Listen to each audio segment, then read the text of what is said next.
The night my own mother and sister called the cops on me, I was 6 months pregnant and barefoot on my front lawn. They stood on the porch, watching as I was handcuffed. My sister smiled. I'll never forget that smile. Stick with me while I share my story. And if it touches you, don't forget to support our channel by hitting that subscribe button, dropping a like, and sharing it with the people you care about. My name is Rain Harper. I was 27, living in a small town in Tennessee, and trying to rebuild my life after leaving an abusive man. I thought things were finally turning around. I had a little house I was fixing up, a job at a diner, and a baby girl on the way. All I wanted was peace. But peace doesn't last long when your own family doesn't want you to have it. My mother, Darlene, was the kind of woman who cared more about appearances than. She always said I was too emotional, just like my father, who left when I was 12. My sister Mira was her favorite, younger, prettier, always doing whatever Mom wanted. I used to protect Mira when we were kids. I helped her with homework, covered for her when she snuck out. I thought we were close. I was wrong. That night, they came over uninvited. I remember the way their headlights swept across my living room. I'd just finished washing baby clothes when I heard the knock. Darlene walked in like she owned the place, and Mira followed behind, arms crossed, eyes cold. They said they were worried about me, that I'd been acting strange. I told them I was fine, that pregnancy was hard, but I was handling it. They didn't listen. Minutes later, 2 police cars pulled up. My heart dropped. One of the officers said they got a call that I was having a breakdown and threatening to hurt myself and the baby. I tried to explain it was a lie, but Darlene started crying fake tears, saying I'd been talking crazy. Mira just stood there, watching me struggle. When they handcuffed me, she smirked. That smile cut deeper than anything. They took me to the hospital for a psychiatric evaluation. I kept begging them to check the house, to see there were no signs of trouble, no reason to think I was a danger. No one listened. I was forced to stay under observation for 3 days. 3 long days, pregnant, scared, and alone. When I finally got home, my house was empty. My mother said she packed things up to keep them safe. My baby clothes were gone. My ultrasound pictures gone. Even the crib I'd built by hand was missing. I called her over and over, but she wouldn't answer. Mira blocked my number. That night, I sat on the floor of that empty house and felt something inside me break. I didn't know it then, but that was just the beginning. My own family had taken more than my things. They were about to take everything I loved. When I got out a few days later,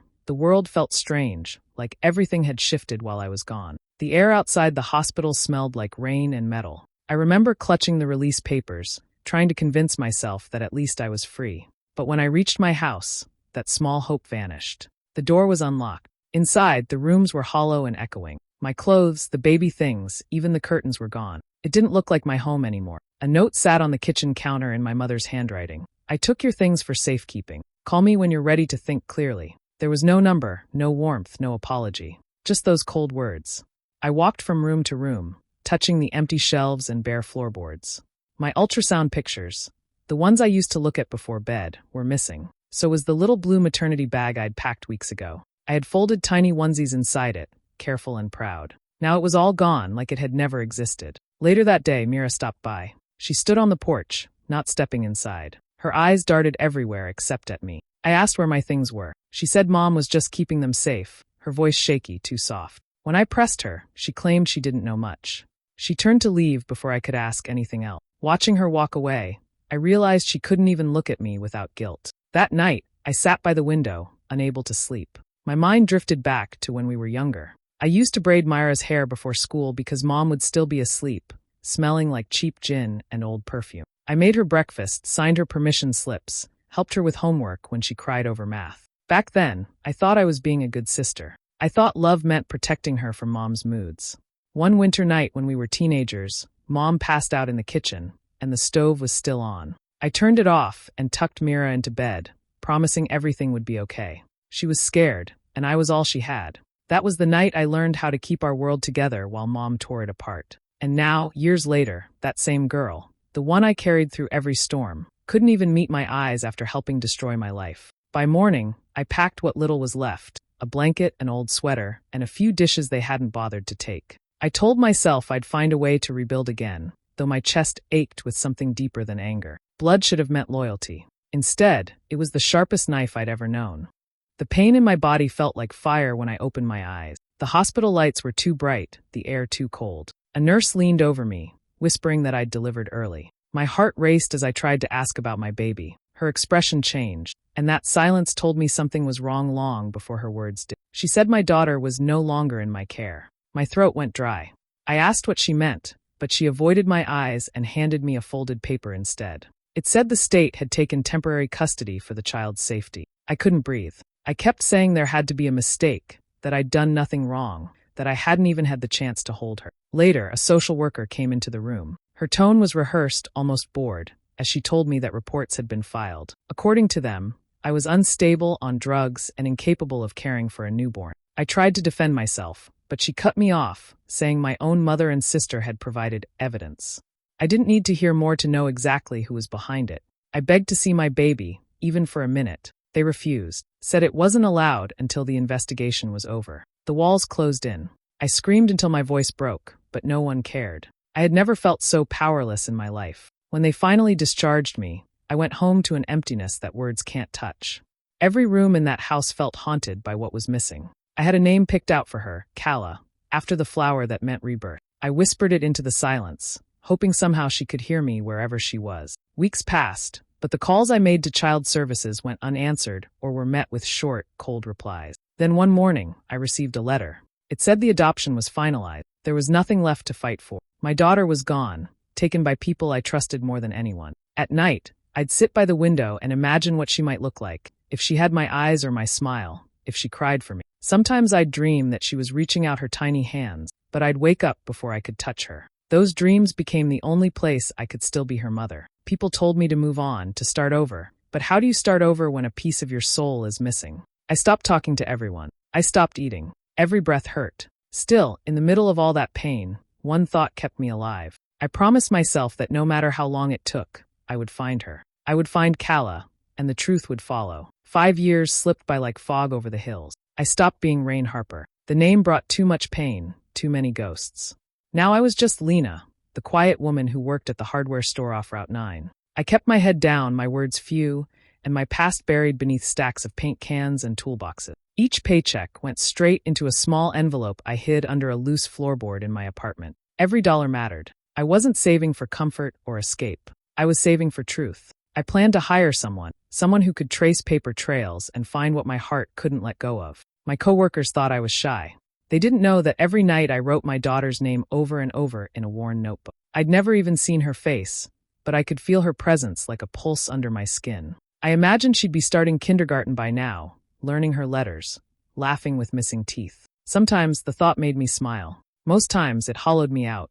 I hadn't heard from my family since the day they took everything. People said my mother and sister had moved to a bigger town an hour away. That was all I knew, and I wanted it to stay that way. I couldn't bear to see them, not until I had something real to fight back with. Then one ordinary afternoon, something cracked the quiet life I'd built. I was restocking shelves when a coworker, Mark, started chatting about a fancy car he saw at the gas station down the road. White SUV, he said, grinning. Looked like one of those rich mom rides. A little girl was in the back seat, spitting image of you, weirdly enough. Even had your same eyes. I froze, my fingers tightening around a hammer handle. I tried to sound casual when I asked what the woman driving looked like. He shrugged. Young, stylish.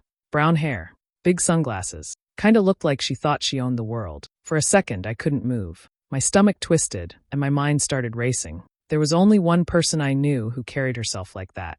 Mira. When Mark walked away, I leaned against the counter, my heart pounding so hard it hurt. I thought about the little girl he described, my eyes, sitting in the back seat of an expensive car. The world went silent around me. That night, I sat in my car outside the store long after closing, staring at nothing. 5 years of quiet living, gone in a moment. I'd tried so hard to stay hidden, to keep from reopening the wound. But now I couldn't stop shaking. For the first time in years, I felt something stronger than fear. It wasn't hope. It was the pull of recognition. I didn't need proof to know. Somehow, deep down, I was sure he had seen my daughter. The investigator's office smelled like dust and burnt coffee. I sat across from his cluttered desk, my hands cold and damp against my knees. His name was Walt, a retired detective who still carried the weight of too many secrets. I had saved for months to afford his help, and now that I was here, I could barely breathe. He opened a thick manila folder and pushed it toward me. You sure you're ready to see this? His tone wasn't cruel, just tired. I nodded, even though my throat ached too much to speak. Inside were pages stamped with legal seals and signatures. My eyes caught the date first, the same week I'd given birth. Beneath it was my own name, printed neatly beside words that made no sense. Termination of parental rights. My stomach flipped. I hadn't signed anything. My hand trembled as I traced the signature at the bottom. It was mine, or at least it looked like mine. Walt cleared his throat. "That's not your handwriting," he said quietly. "I had it compared. Whoever did this forged it." He pulled out another document. "This one's the adoption certificate. It's sealed, but I've seen enough to piece it together." He took off his glasses and rubbed his eyes before continuing. "Your sister is listed as the adoptive mother, Mira Harper. The process went through a private attorney in Memphis who's been investigated before for illegal placement." For a moment, the room seemed to tilt. My pulse roared in my ears. I tried to read the paper again, hoping I'd misunderstood. But there it was, Myra's name where mine should have been. My daughter, Mycala, was registered as hers. How? The word barely left my lips. Walt leaned back, his expression heavy. "Your mother filed the claim that you were unfit. The lawyer expedited the adoption under emergency term. Money exchanged hands, but the records are scrubbed. It's clean on paper, ugly underneath." I felt a sharp sting in my chest, the kind that steals air. My own family hadn't just lied. They'd sold my baby, dressed it up as charity, and made it legal. Every moment I'd spent missing Calla had been their doing, signed and sealed. I stared at the photos attached to the file. A little girl with soft brown curls, holding a stuffed bear. The image was blurry, but the shape of her eyes was unmistakable. My eyes. Walt said the picture came from a school record under Myra's address. I couldn't cry. The shock was too deep for tears. I just sat there, feeling the walls close in. Walt's voice broke the silence. "You want to go after them?"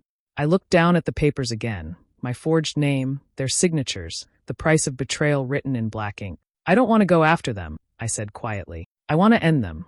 I moved back closer than anyone expected, renting a tiny place 2 blocks from where they lived and using a name I didn't care about. Nights were for watching. Days were for gathering proof. I learned to fold into shadow like a habit, to follow routine without making it look planned. I took slow walks past their house, paused outside the school, and kept my camera ready in a glove compartment. Their front yard looked nothing like the life they sold to neighbors. The woman who raised Mira kept a head bowed over lottery slips and unpaid bills, fingers stained with tobacco ash. She muttered prayers about luck and fortune while stuffing envelopes full of cash she couldn't account for. Behind closed doors, the younger sister signed glossy cards with fake signatures and laughed too loudly on calls that smelled of expense accounts and avoidance. The child I'd been denied lived a life that looked polished in photos, but cracked at the edges in person. A hired caregiver showed up each morning with red-rimmed eyes and an unsteady gait. Sometimes the woman brought a flask hidden in a thermos and tried to pretend it was coffee. Once, I watched her leave the child's bedroom door unlocked and stagger into the kitchen.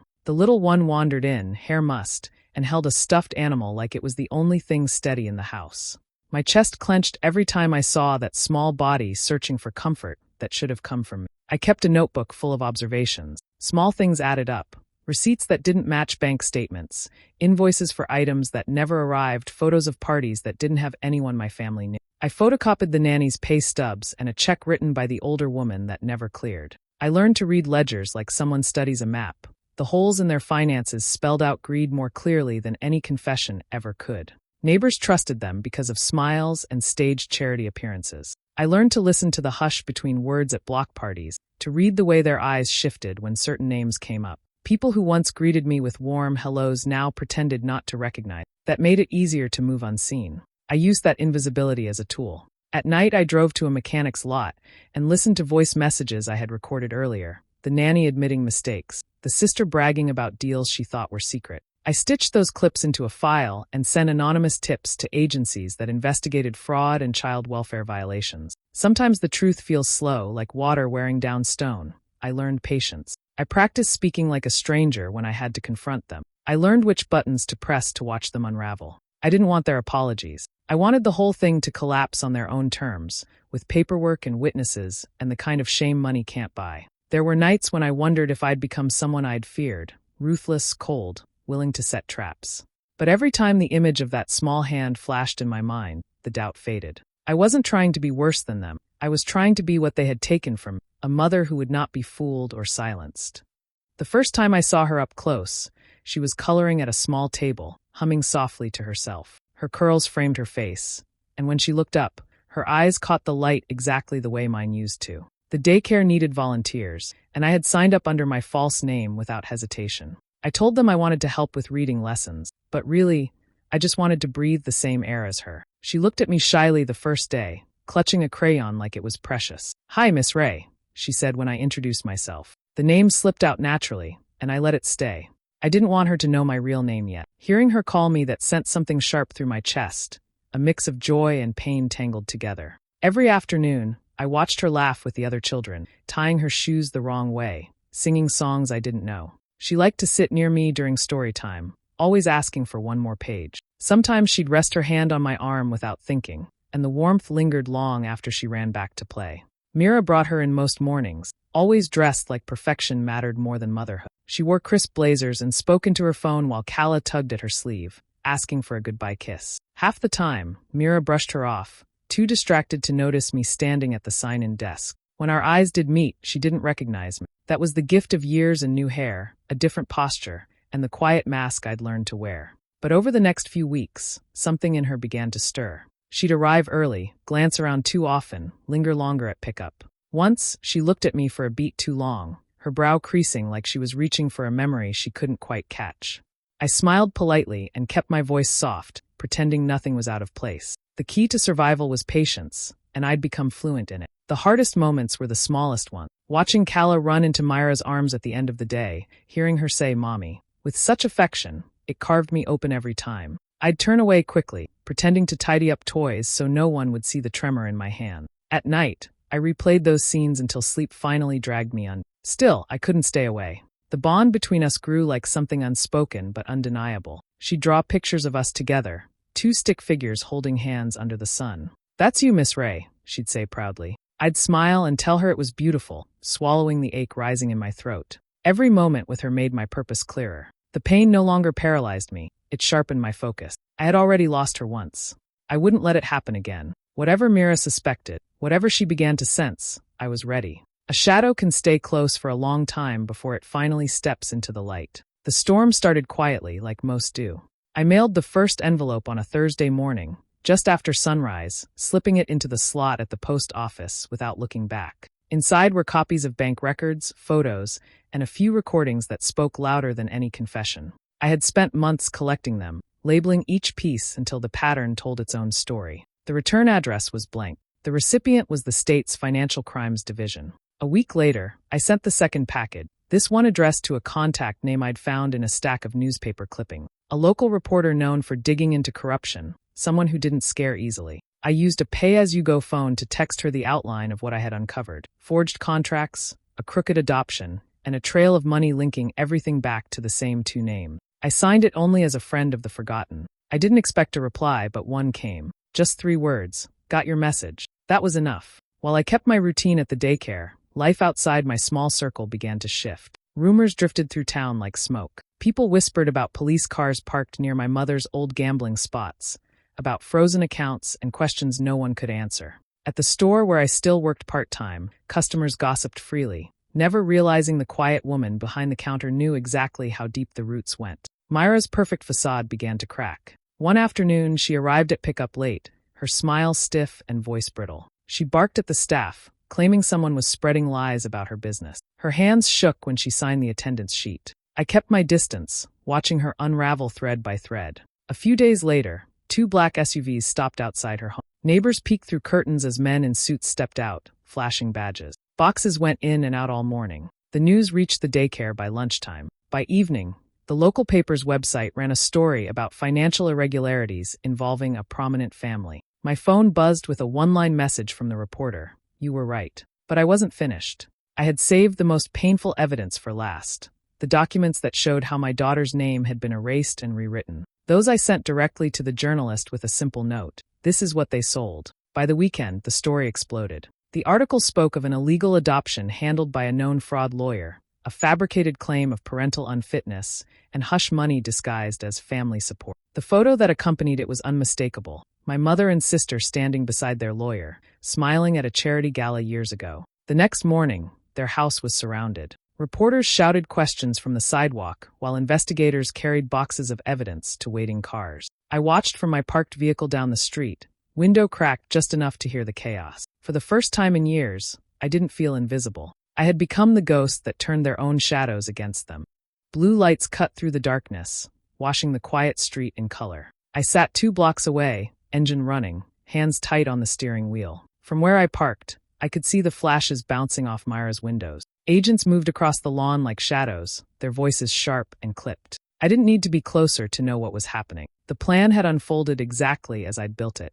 A black van rolled up, and my chest tightened when I saw Darlene on the porch, wrapped in a faded robe, arguing with officers. She pointed toward the driveway, demanding to call her lawyer. Moments later, they led her away in cuffs. I thought I'd feel triumph, but what came instead was a heavy stillness. Inside the house, movement stirred. A door slammed, a car engine roared. Myra. I saw her SUV burst from the driveway, tires squealing, heading for the highway. I caught only a glimpse of the passenger seat, a small silhouette clutching a teddy bear. My pulse stopped. Calla.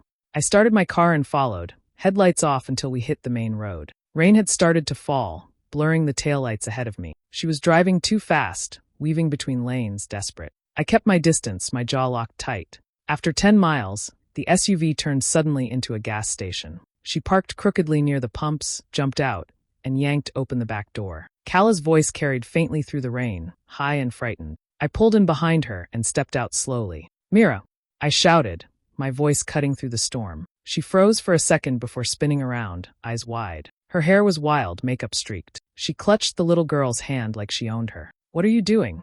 I said.